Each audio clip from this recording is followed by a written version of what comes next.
Здравствуйте, с вами «Дачный ответ» и я, Андрей Довгопол. Сегодня наша переделка пройдет вот в этом доме. Его более 20 лет назад семья Кондратьевых привезла из деревни под Нижним Новгородом. Там его срубили народные умельцы. Отсюда вот такие резные наличники, деревянная отделка. На даче Кондратьевы бывают каждое лето. Тут выросли их дети, подрастают внуки. И все обожают свой старый милый дом. А вот внутри наши герои хотят перемен. Не кардинальных, конечно, деликатных, соответствующих их старым стенам. Тем более, что и семья уже разрослась, и нынешняя планировка не совсем удобная. Мы займемся вторым этажом. Сейчас здесь коридор и две небольшие комнаты. Мы их объединим, создадим универсальное пространство, которое одновременно будет и спальней, и гостиной, и детской. А старому деревянному дому подберем старый, даже слегка забытый стиль – северный модерн. Однажды семья Кондратьевых сказала «нет» грядкам с картошкой и морковкой. На участке стали сажать одни лишь цветы и строить альпийские горки, чтобы дачный отдых был не в тягость, а в радость. Вот, специально для Лизы. Дом Кондратьевых знаменит на весь поселок. Анатолий Дмитриевич, начальник транспортного цеха, воспользовался служебным положением и сам лично на грузовике перевез из Нижегородской области сначала сруб, а потом и наличники решил заказать тамошним мастерам. Узнал, они дом не только украшают, но и оберегают. Слышал такие разговоры, что как бы приносят защиту дома. Вот эти узоры, каждый узор, он определяет свою как бы статью защиты дома. Хозяйка в доме Ольга Николаевна. Большую семью и кормит, и развлекает. Только на пенсии она стала заниматься тем, что ей по-настоящему интересно – сочинять стихи. Мечтает, чтобы ее песни когда-нибудь зазвучали с эстрады. Я написала, кстати, Лепсу 3 песни, но они так и лежат. Одну песню «Лолите». Песни, ну, слова нет. Музыку я могу, кстати, музыку, но я не знаю нот, ну, так вот, знаете, по-простому, по-бразильски. Снохе понравилось, у нее образование музыкальное. Я ей напела, она говорила, а что-то в этом есть. Это настал творение, это я столпотворю. Анна с детства хорошо поет. Ей даже прочили артистическое будущее. Сейчас она музицирует только для маленьких Лизы и Максима. А жизнь посвятила медицине. Работает врачом-онкологом. Медицина – это вообще то, что я искала, то, что, где я себя могу самореализовать, и что мне очень нравится. Тем более я выбрала достаточно тяжелую специализацию, но я прихожу на работу и как растворяюсь, можно сказать. Муж Анны, Дмитрий, мастер на все руки. Талант обнаружился еще в детстве. В 7 лет он разобрал с помощью отвертки шкаф. В 12 сделал освещение на 2-м этаже. А детская страсть к машинам привела его в итоге в автодорожный университет. Дмитрий мечтает открыть собственный автосервис. Я думаю, я этим буду заниматься, потому что мне это нравится очень. То есть и там. По-другому в этой жизни ничего не добьешься. Анна и Дмитрий вместе с детьми живут в небольшой комнатке на 2-м этаже. Сейчас, когда подросли дети, на семейном совете решили отдать молодым весь этаж. Анна и Дмитрий мечтают избавиться от закутков и сделать одну большую комнату. Ну что ж, теперь собрались мы все вместе. Анатолий, Ольга, вот как вы относитесь к той идее, чтобы объединить все эти пространства, да, снести перегородки? Положительно, да, я за то, чтобы снести перегородки. Плюс ко всему можно и поднять потолок, использовать скатные помещения за боковыми стенами. А насколько можно увеличить здесь пространство за счет вот этих технических помещений? 6 метров здесь, 6 метров с другой стороны. Итого 12 квадратных метров. Ну что ж, совсем немало, в общем-то, я должен вам сказать. Ольга, ну вот как вы думаете, каким должно быть пространство, чтобы оно понравилось, а не Диме? Ой, понравится им исключительно светлые тона, теплые, пастельные, персиковые, там, любят зеленые какие-то оттенки. Ну, мягкие, разбавленные, не Цвета спокойствия. да, спокойные, приятные для глаза, да. Вот на ваш взгляд, сейчас это пространство не светлое, не спокойное, не уютное? Нет. Ну, старая вагонка, она как бы уже затухающий, Ну, такой вымирающий вид отдела. умирающий вид отделки, да. И, соответственно, хотелось бы использовать более современные экологические отделочные материалы.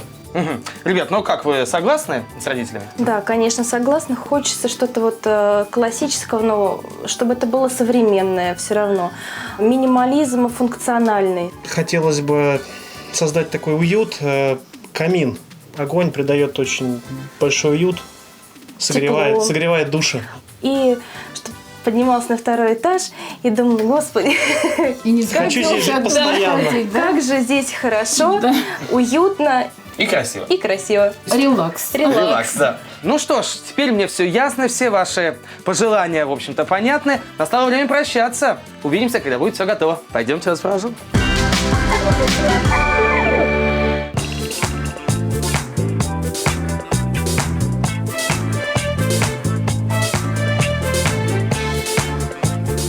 Вот то пространство, которое нам предстоит сегодня переделывать. Оксана, Лариса, ну смотрите, оно разделено и от этого кажется маленьким. Но на самом деле потенциал-то ведь большой. Да, у помещения действительно большой потенциал, потому что происходит следующая история. Сейчас помещение разделено на 2 комнаты, коридор и 2 подкрышных пространства, которые являются кладовками. Что хотели бы сделать мы? Мы бы хотели снести все перегородки в данном помещении и организовать 2 зоны. Зону взрослых и зону детей. Ну и давайте посмотрим, как все будет выглядеть. Так, ну в первую очередь, конечно, сразу обращаешь внимание на такой необычный камин. Это настоящий дровяной камин. Это камин с огнем. В нашем интерьере он является композиционным центром, а также ярким декоративным элементом. Ну да, я вижу, что на нем какой-то орнамент достаточно яркий. Да, это будет выглядеть вот таким образом. Это роспись, на которую нас вдохновили работы финского очень известного архитектора Сааринена, который является родоначальником стиля, так называемый национальный романтизм, или иными словами, северный модерн. Национальный романтизм, по сути, это одно из ответвлений модерна. В Финляндии был в большой моде в начале 20 века. Архитекторы тогда обратились за вдохновением к национальным эпосам и сказкам. В результате получились удивительные строения. С естественными природными линиями, башенками, странными по форме балконами и эркерами, ярким орнаментом. Один из основателей стиля, финский архитектор Эйлиэль Сааринен, использовал эти приемы при строительстве усадьбы Витрекс и создании ее интерьеров. Для нашего проекта мы позаимствуем у звезды финской архитектуры рисунок с замысловатым узором. Он украсит камин. Также используем характерное сочетание теплых и холодных оттенков в отделке. И, конечно, дерево, которое Сааринен очень любил, появится в нашем интерьере. Оно будет и на полу, и в балках, внутри которых мы спрячем проводку, и много где еще. Теперь немного со стилем, цветом мы разобрались. Давайте теперь о наполнении поговорим. Мы все помещение поделили на 2 части с помощью камина. В этой части находится зона родителей, где они могут отдыхать, спать, пить чай перед камином, играть в какие-то игры с детьми. Ну, то есть это будет одновременно и гостиная, и спальня. Да, именно так. Ну, давайте поподробнее о детской теперь поговорим. В детской присутствует 2 кровати, 2 тумбочки прикроватные, плюс вот такие чудесные креслица, приятных таких солнечных цветов. Ну, такая атмосфера именно детской комнаты. Да. Ну что ж, получается, в общем-то, достаточно уютно, вполне себе по-дачному и очень современно. Давайте побыстрее уже превратим вот это вот пространство в то, что мы видим на эскизе. Давайте. Мы с ним знакомы очень давно. С ним приятно иметь дело. Я выбираю Ротбанд. Профессионалы выбирают Ротбанд. Теплоизоляция Rockwool. Скандинавское качество для вашего дома.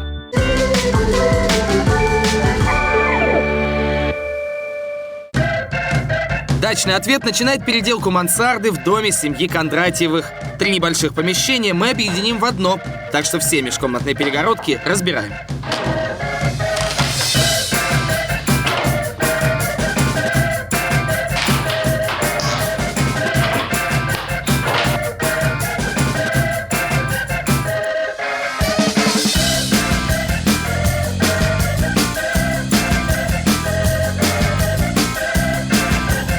Окна будем менять, с решетками тоже прощаемся. Нашим героям они изрядно портят вид на лес. Новые окна пластиковые со стеклопакетами толщиной 32 мм. Чтобы они смотрелись гармонично в деревянном доме, рамы мы выбрали с ламинацией под дуб. Внутри стеклопакетов декоративная раскладка. Проем одного из центральных окон увеличиваем. Позже сделаем здесь французский балкон.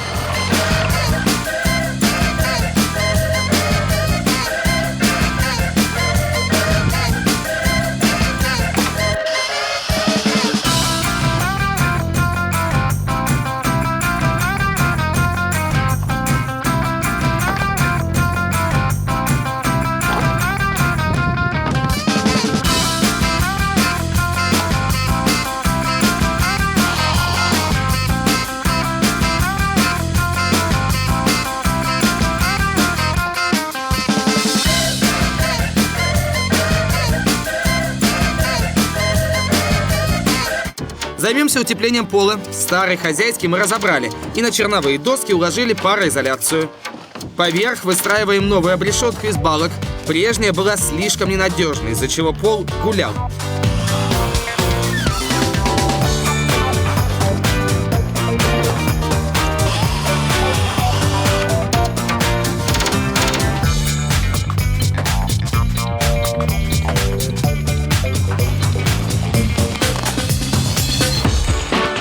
В каркас укладываем плиты из каменной ваты максимального размера 1200 на 600 мм. Материал пожаростойкий и экологичный. Поверх утеплителя вновь стелим пароизоляционную пленку. Влагостойкие древесно-стружечные плиты послужат основанием для пола. Они плотно примыкают друг к другу благодаря шпунтованному соединению. В итоге получается единая ровная поверхность. Существующие опорные балки стоят на большом расстоянии друг от друга и ненадежно поддерживают крышу. Вместо них ставим новые, причем шаг делаем меньше. Тем самым нагрузка распределяется равномерно.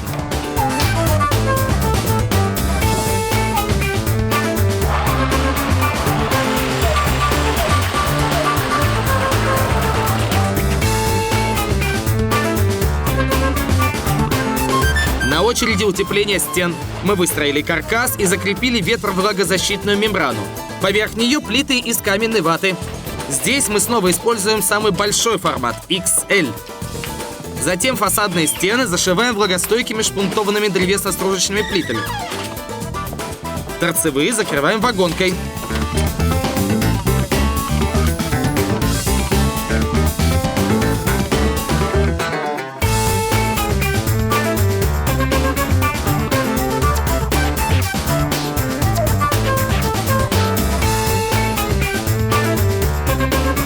На фасаде дома закрепляем новые наличники. Они ручной работы, сделаны на заказ специально для нашего проекта. Теперь устанавливаем кованую решетку. И завершат композицию контейнеры для цветов из стального листа.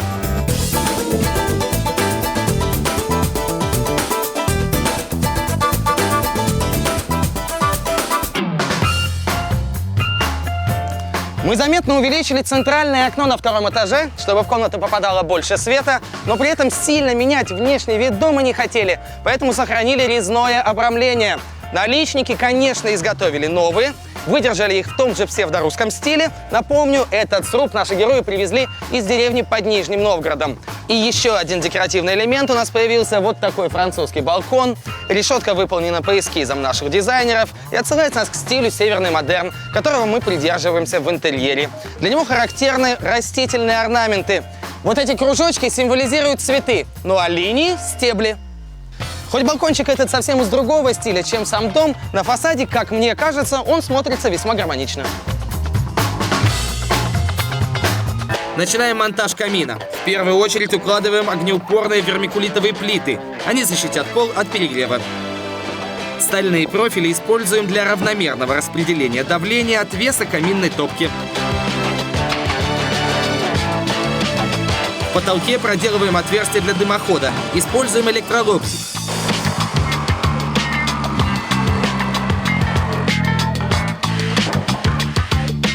Монтируем сам дымоход. Он стальной, двухконтурный.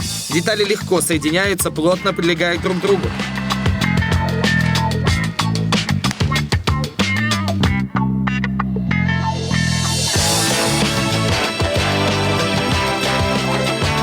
Окончание трубы в виде зонтика предотвратит проникновение влаги внутрь дымохода.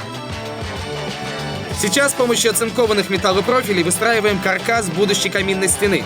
Она разделит комнату на взрослую и детскую части.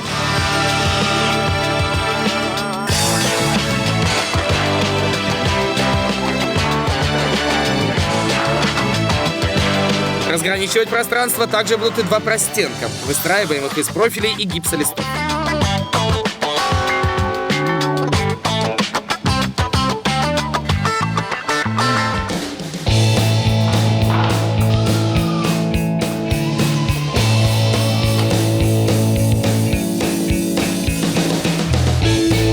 Каркас каминной стены обшиваем пожаростойкими плитами из вермикулита.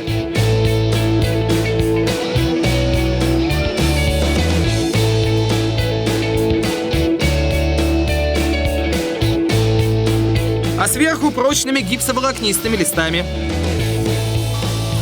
Замешиваем сухую шпаклевочную смесь на гипсовой основе с полимерными добавками. Наносим состав на всю поверхность каминной стены, делая ее ровной и полностью готовой к покраске.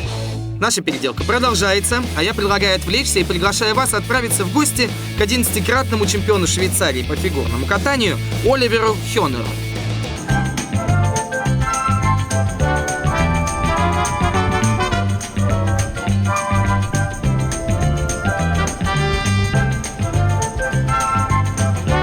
От одного названия Цюрих веет чем-то солидным и надежным. Здесь, в самом большом городе Швейцарии, обосновались штаб-квартиры крупных страховых компаний и банков. 2 года назад Цюрих признали самым дорогим городом мира. Однако дорого не значит броско и пышно. В Цюрихе и близлежащем районе, который называют «золотым побережьем», хорошим тоном считают строгие архитектурные формы и террасы с видом на озеро. Мое бюро спроектировало немало домов в России. И мне кажется, что в вашей стране главные предписания исходят от пожарной охраны. А в Швейцарии нужно соблюсти миллион разных предписаний. Насчет высоты домов, как, например, здесь, чтобы не загораживать вид тем, кто живет выше на холме. Насчет расстояния от края участка до дома и так далее. Трехэтажный дом на 2 семьи архитектор Патрик Зимин и его бюро спроектировали и возвели за 2,5 года. На 2 верхних этажах поселился Оливер Хёнер, 11-кратный чемпион Швейцарии по фигурному катанию, руководитель успешного ледового шоу, любящий муж и отец 2 детей. Оба этажа семьи Хёнеров опоясаны террасами. Из украшений на них лишь несколько простых по форме кашпо. Есть, правда, одно из самой настоящей лавы. А также скульптура британского автора Роберта Скривена. Собственно, этот арт-объект появился в доме случайно. Не в самый приятный момент. Мы повздорили с женой за какого-то пустяка, я ездил по городу и увидел в витрине галереи этого человека. Купил, привез домой. Жене он очень понравился. Мы даже имя ему придумали — Эрвин. И помирились в этот же вечер. Террасы оборудованы широкими выезжающими навесами. Работать они могут в автоматическом режиме, раскрываться, когда ярко светит солнце, и сворачиваться, если погода пасмурная, как сейчас.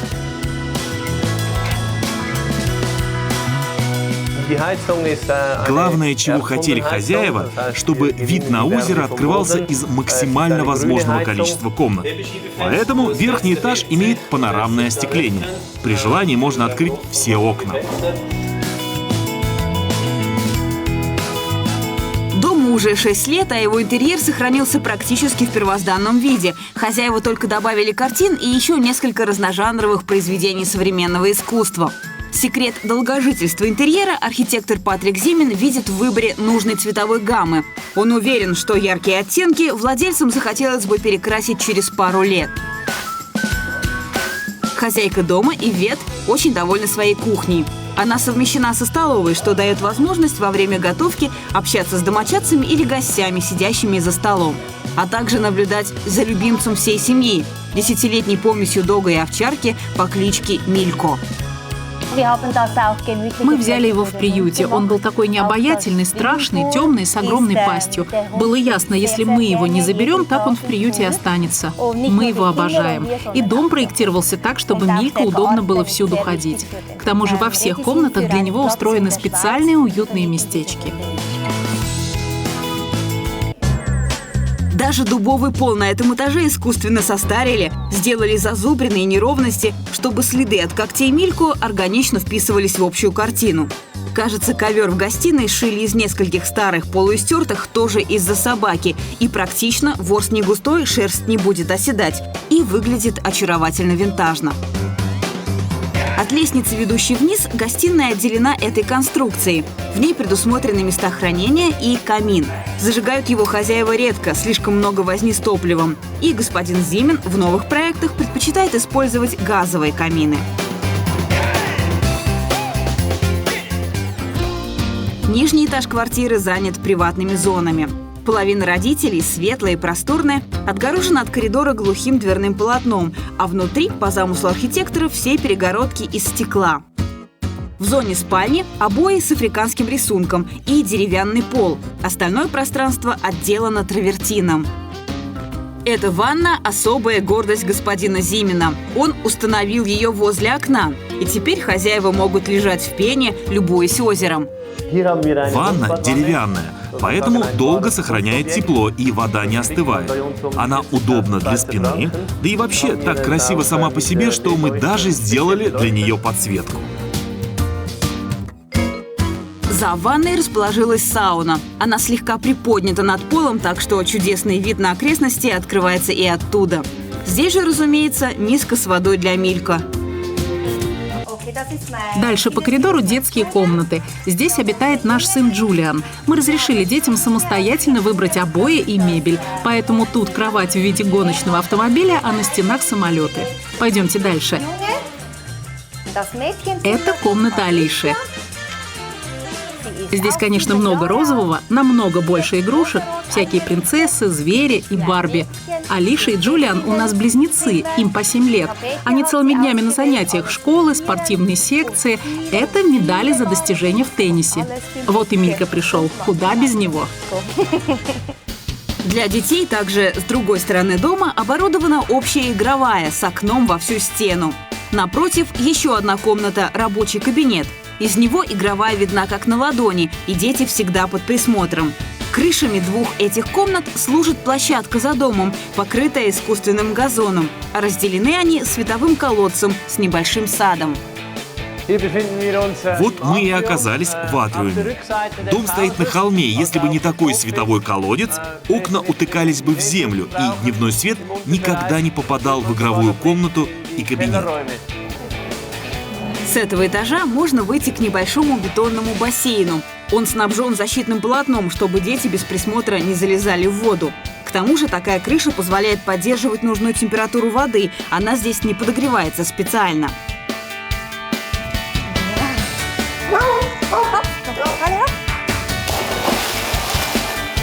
Чаще и громче прочих домочадцев бассейном пользуется Милько. Собачья жизнь явно удалась, несмотря на тяжелое детство среди помоек. Мало того, появление Милько изменило жизнь и его хозяйки. В перерывах между заботой о детях и доме Ивет руководит благотворительной организацией, помогающей бездомным собакам. Раньше, когда я читала или слышала о том, как убивают собак, я плакала. Но 7 лет назад решила, хватит плакать, пора действовать. Мы с подругой создали организацию и помогаем бездомным животным. Находим собак, с которыми плохо обращаются, и пытаемся дать им лучшую жизнь. В Венгрии мы строим хорошие будки, чтобы животные могли пережить зиму. А главное, ищем для них добрых хозяев. Своими хозяевами Милько, очевидно, абсолютно доволен. А вот автор проекта дома не совсем удовлетворен проделанной работой. Сокрушается, что бассейн, например, можно было сделать и получше. Мы больше не будем строить из бетона. Не самый лучший вариант для бассейна. Посмотрите, поверхности перестали быть гладкими. Вода их разрушает потихоньку, и этот бетонный песок может засорить фильтры. Но, с другой стороны, форма довольно удачная, с такой укромной нишей. В ней могут уединяться Оливер и Ивет. Однако, когда работа и общественная жизнь позволяют супругам часок-другой провести вместе, они предпочитают уединяться в этом небольшом патио, где от соседских глаз их защищают стена из толстых сухих лиан и пышная крона японского клена. Дерево давно росло на этом участке, и мы обязательно хотели его сохранить.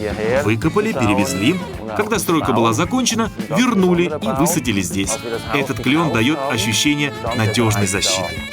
Надо сказать, что весь этот дом выглядит вполне защищенным, несмотря на открытые террасы и большое остекление. Он как современный Цюрих в миниатюре. Не броский, но очень удобный и респектабельный.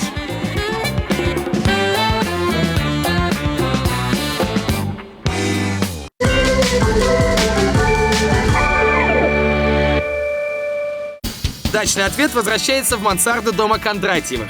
И мы переходим к отделочным работам. В качестве притопочного камня для защиты от искр используем натуральную гранитную плиту.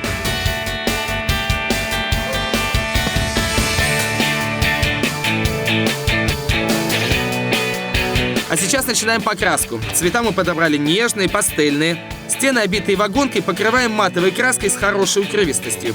Она годится для применения в детских и медицинских учреждениях.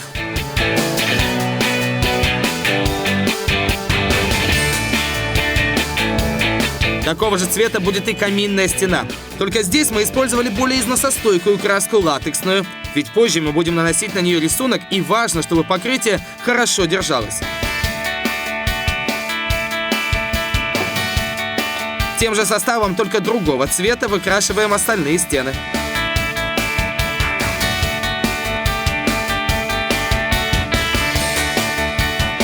На потолочные балки наносим интерьерную лазурь для защиты древесины. Она без запаха, экологичная, ее можно применять внутри помещения и даже красить ею детскую мебель. Теперь пол. На подложку укладываем инженерную паркетную доску. Каждая плашка трехслойная. Наверху дерево американского ореха, брошированное вручную. Кроме лакового покрытия, инженерный паркет защищен еще и 2 слоями оксида алюминия по запатентованной немецкой технологии. Покрытие надежное и может быть использовано даже в ванных комнатах. Топку украшаем декоративным порталом из специально состаренного железного листа. Сейчас закрепляем экран и дверцу. Оба сделаны из огнеупорного стекла.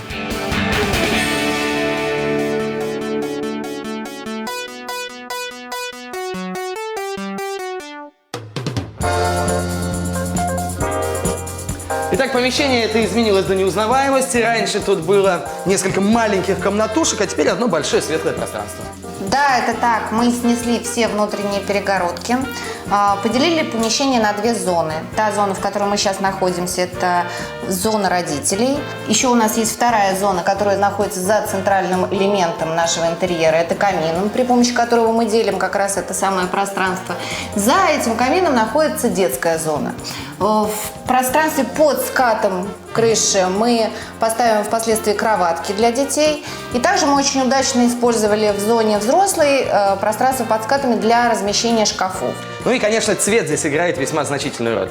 Да, цвет входит в 3 основных элемента стиля. Один элемент – это кованая решетка, соответствует стилю северный модерн. Это цвета, природные, естественные. Это зеленый дымчатый цвет, это приглушенный спокойный серый цвет, это сливочный цвет спокойный. Это обязательно теплые цвета дерева, это орех. Еще один элемент стиля – разные материалы соотношения. Да? То есть вот у нас здесь представлен металл, представлен камень, очень красивый, естественного цвета совершенно. Такими замечательными переливами. Да, переливами. Ну да, как мы и сказали, в общем-то, на нашем камине еще появится роспись, да? После того, как мы нанесем сюда роспись, весь интерьер гармонизируется. При помощи цвета, при помощи различных фактур будет очень красиво. А пока займемся гардеробной. Она разместится под одним из скатов крыши. Ввести туда будут 5 межкомнатных дверей. Это классические полотна с облицовкой из натурального шпона. Устанавливаем их в заранее смонтированный короба.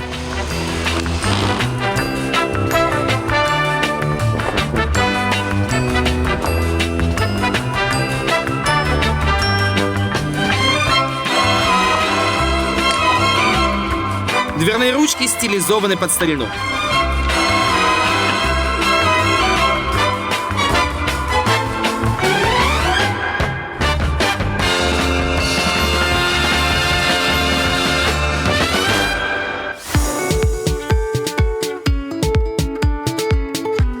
В помещениях со скошенным потолком пространство под скатами очень часто используют как места хранения. Что ж, это вполне разумно, и мы решили не изобретать велосипед и поступили точно так же. Вот за этими дверями большое пространство, в котором позже мы установим универсальную систему хранения для одежды и других вещей. Но что действительно необычное, мы использовали здесь распашные межкомнатные двери. При таком решении у нас есть удобный доступ к любой части шкафа. Все 5 дверей выполнены в облицовке из шпона ясеня, такого дымчатого цвета, что подходит к основной гамме нашего интерьера. Ручки резные, красивые, романтического дизайна, с покрытием, имитирующим черненое серебро. Входная дверь со скрытым коробом Invisible. Полотно было заранее покрашено в тон стены и устанавливается вровень с ними, поэтому практически невидимо. Ручки с тисненным узором. Покрытие белый никель.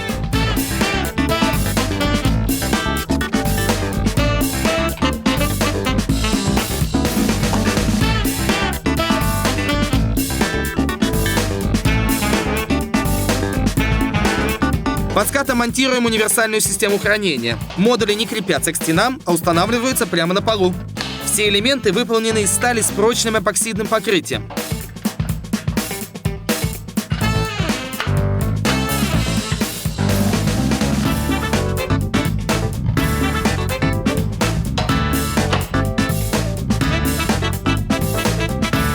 Система очень мобильна. Полки, выдвижные корзины, штанги наши герои легко смогут потом менять местами, как им будет удобно. Мы не забыли и про освещение, и подсветили каждое отделение шкафа. Двери декорируем.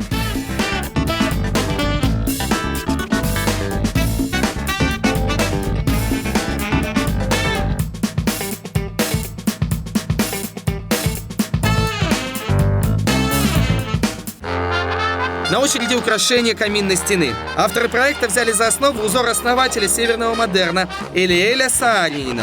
Приклеиваем виниловый трафарет к поверхности.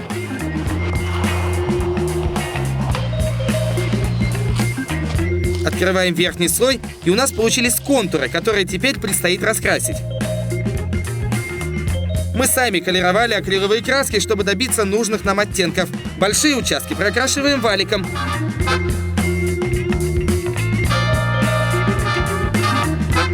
Более узкие кистью.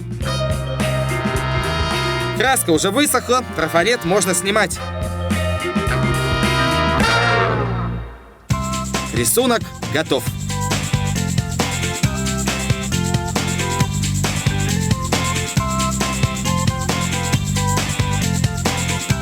Ну, конечно же, это главное украшение нашего интерьера. Совершенно уникальный камин получился, единственный в своем роде. Мы его сделали достаточно таким крупномасштабным, да, может быть, кому-то покажется, что он даже великоват для этого помещения, но это не так. Боязнь использовать такие крупные элементы в интерьере, она напрасна. То есть, наоборот, он это помещение масштабирует, да, то есть он его визуально расширяет, наоборот. Ну и вообще рисунок сам по себе очень красивый, такой сказочный. Да, рисунок сказочный, чудесный. Это волшебное дерево. Оно выполнено в характерных цветах для символизма и для модерна. Синий цвет вообще олицетворяет тайну. Тайна, покой, мистика. Ну и вообще вот мне лично напоминает отчасти реки, да? А вот эти такие оранжевые вкрапления. Как острова. Как острова, да. У всех этот рисунок на самом деле вызовет очень много фантазий и размышлений. Ну, такой волшебный. Волшебный, бесконечный, очень привлекательный для того, чтобы его разглядывать. Ну что ж, замечательно, очень красиво все получилось, но теперь, мне кажется, самое время зажечь наш камин и посмотреть, как будет все выглядеть вместе. Замечательная идея.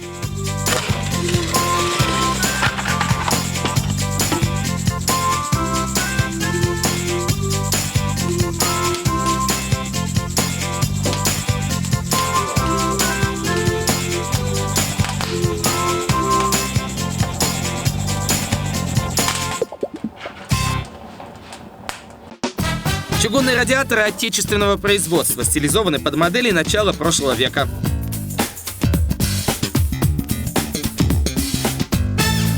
Теперь освещение. Встроенные маркерные светильники создадут декоративную подсветку стен и пола. На камин крепим два бра, излучающих свет одновременно и вверх, и вниз. У них есть подвижные шторки, которые позволяют делать световой пучок шире или уже. Основное освещение в комнате будут давать круглые накладные светильники с матовыми рассеивателями.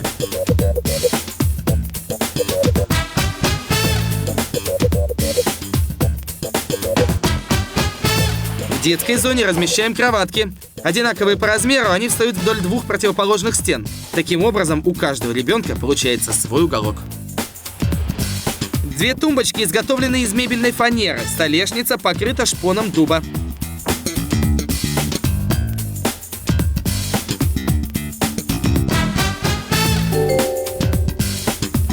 Над игровой зоной закрепляем две металлические лампы с 3 плафонами, каждый из которых поворачивается на 180 градусов. Пуфик со съемным чехлом, стульчик из дерева.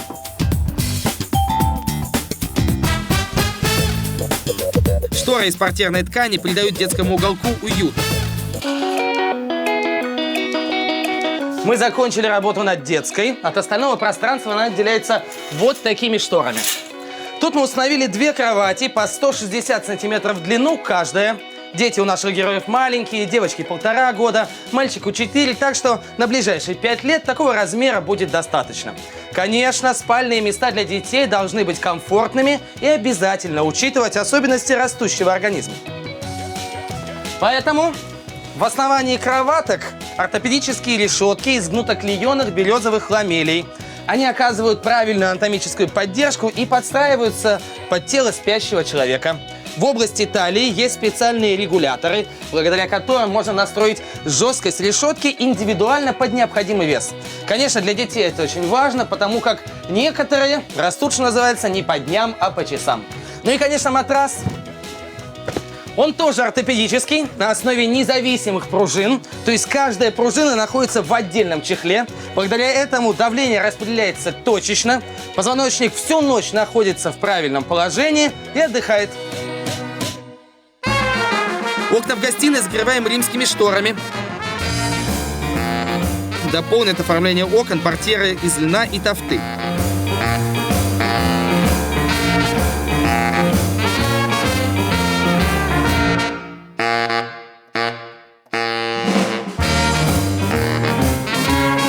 Тумба под телевизор с отделкой шпоном грецкого ореха.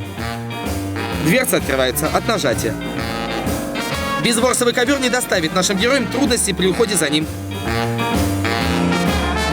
Угловой диван в обивке из жаккарда. Раскладывается в большое спальное место. Журнальный столик тоже шпанирован деревом грецкого ореха. Кресло с высокой спинкой в обивке из полиэстера. И еще 2 небольших столика мы располагаем по 2 сторонам от дивана. Один со стеклянной столешницей, другой с деревянной, по форме напоминающий лист дерева. Настольная лампа с абажуром из бамбука ручной работы. Яркая скамья, напоминающая сундучок, отлично подойдет для хранения детских игрушек.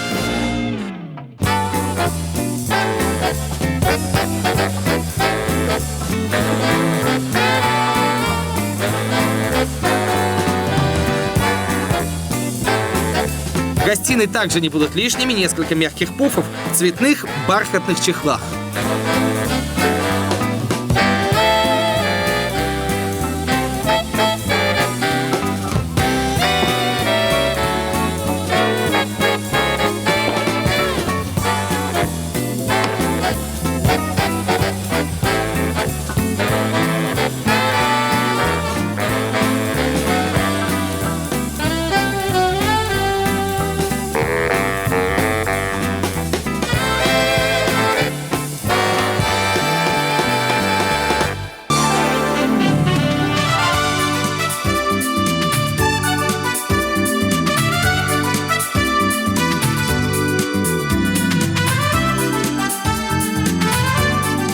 вот у нас все готово, прекрасный интерьер получился, такой очень домашний, уютный.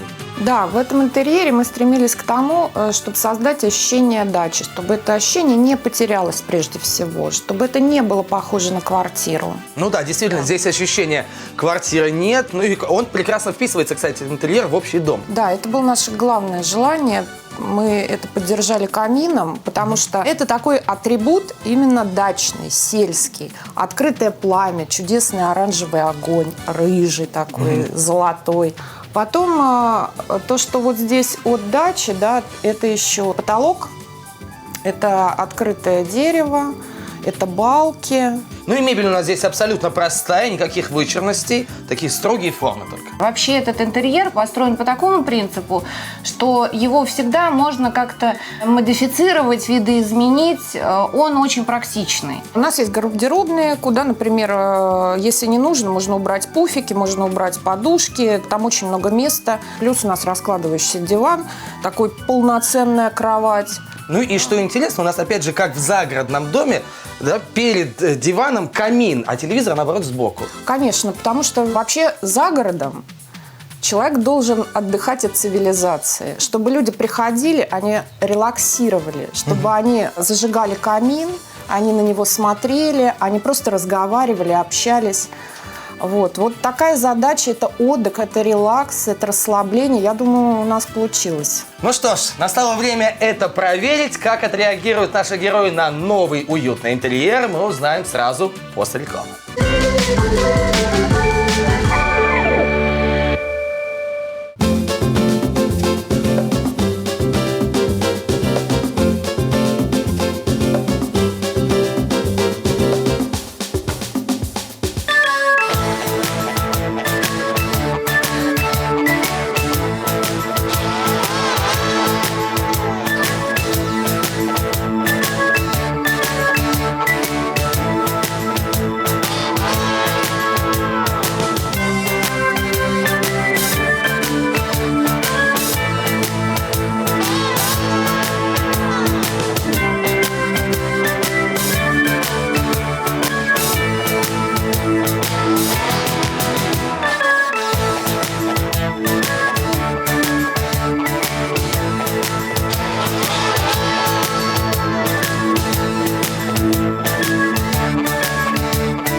Здравствуйте! Здравствуйте! Ну что, давно мы с вами не виделись. Да, как настроение вообще? Отличное.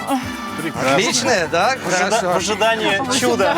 Да. Ну, я смотрю, вы, кстати, не с пустыми руками пришли. Да, конечно, мы... Вот собрали грибы в соседнем лесу. И ягоды. Грибы и ягоды, Там прекрасно. же собственные ягоды. Ну, наверняка что-нибудь заметили, да, уже какие-то изменения на фасаде дома? Заметили. Так. Трубу. И дым из нее. Скорее всего, камин. Камин однозначно. Это счастье. Счастье, Максим, камин, да? Да. То есть ты больше всего хотел, чтобы печка была какая-то?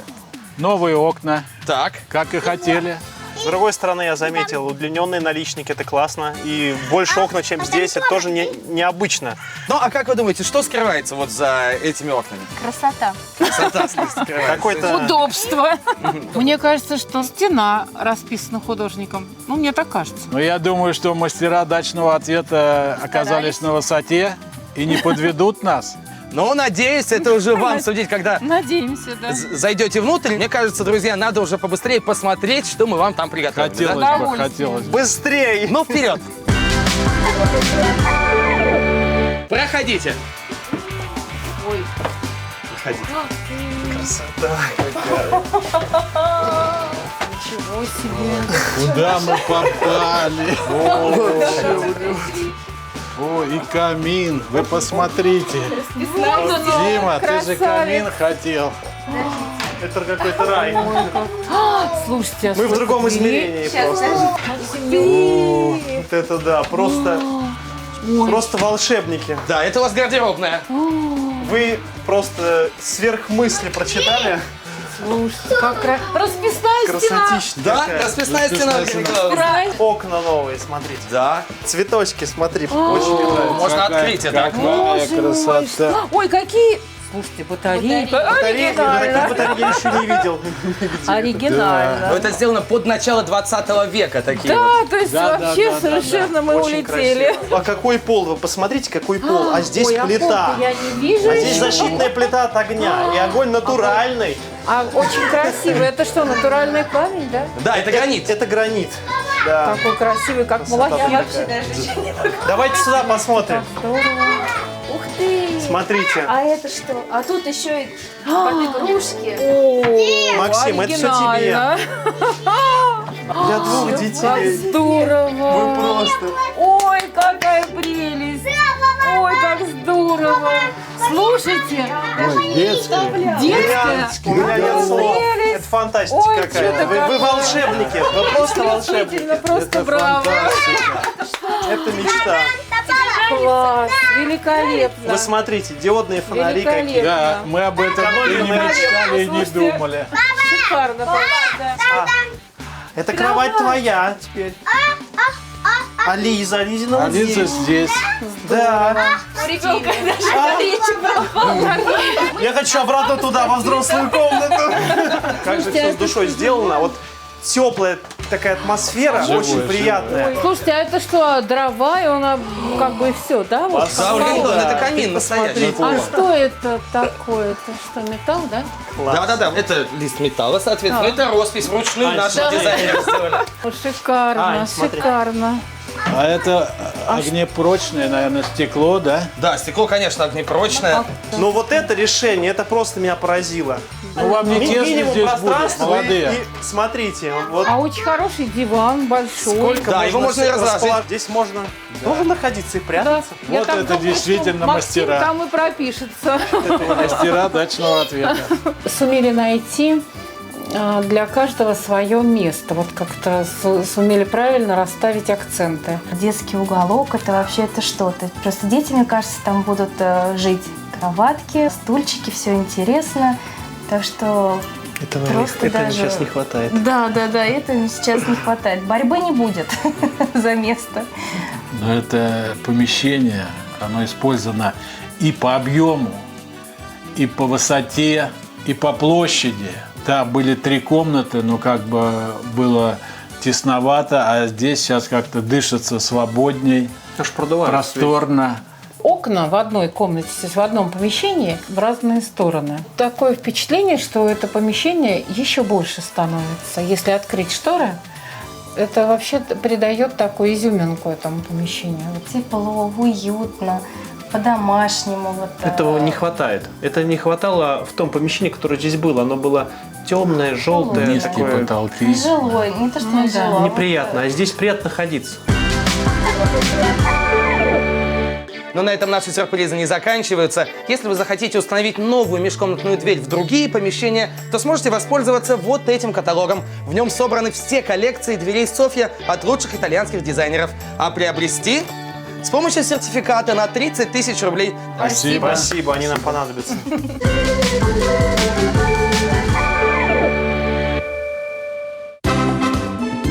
Итак, теперь здесь нет ни единого напоминания о том, что когда-то тут было практически не развернуться.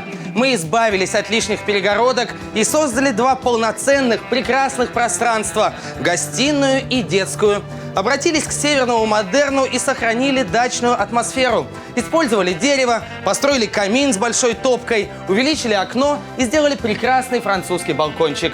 Наши герои раньше проводили в этом доме целое лето, а теперь, после нашей переделки, смогут бывать тут круглый год. Ну что ж, а если и вы хотите изменений в своей дачной жизни, оставляйте заявки на нашем сайте.